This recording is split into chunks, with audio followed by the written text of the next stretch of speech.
छिंदवाड़ा पे खास करके भारतीय जनता पार्टी का आज़ादी के बाद पहली बार यहाँ का स्थानीय सांसद बना।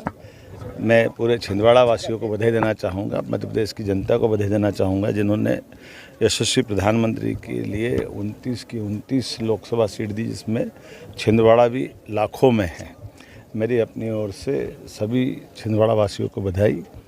इस अवसर पर हमारे सांसद श्री बंटी भाई और हमारे पूरे पदाधिकारी, यहाँ से शेषनारायण यादव जी से लगा करके हमारे सारे पदाधिकारी, मुझे इस बात का आनंद भी है कि लोकल सांसद बनने का पहली बार इनको मौका मिला। और जैसे मैंने कहा था कि छिंदवाड़ा का जीतना यहाँ की जनता की जीत है।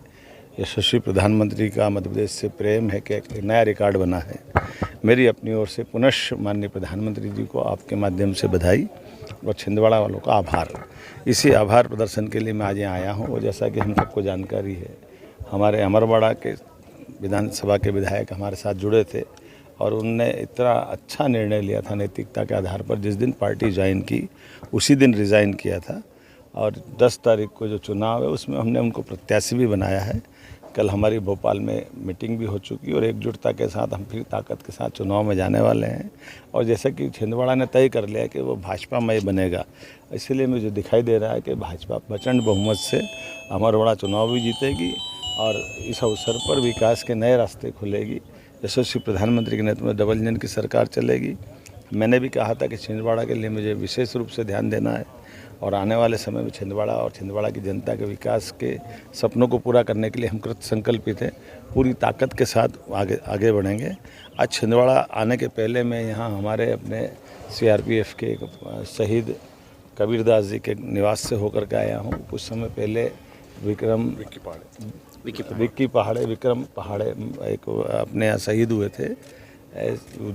छिंदवाड़ा की धरती पर कम समय में ये 2 शहादत हुई है, लेकिन ये भारत माता के लाल के लिए मार्ग में अपने प्राणों को पुष्प की तरह बिछा देना, ये एक बड़ा कठिन काम भी होता है लेकिन गर्व देने वाला भी होता है। पूरा देश उनकी शहादत पे गर्व करता है। मैं विनम्रता के साथ उनके परिवारों के साथ मिल के आया। पुष्पांजलि की मैंने अपने मंत्री को भी भेजा था। श्रीमती अनसुईया उइके जी कल गई थी।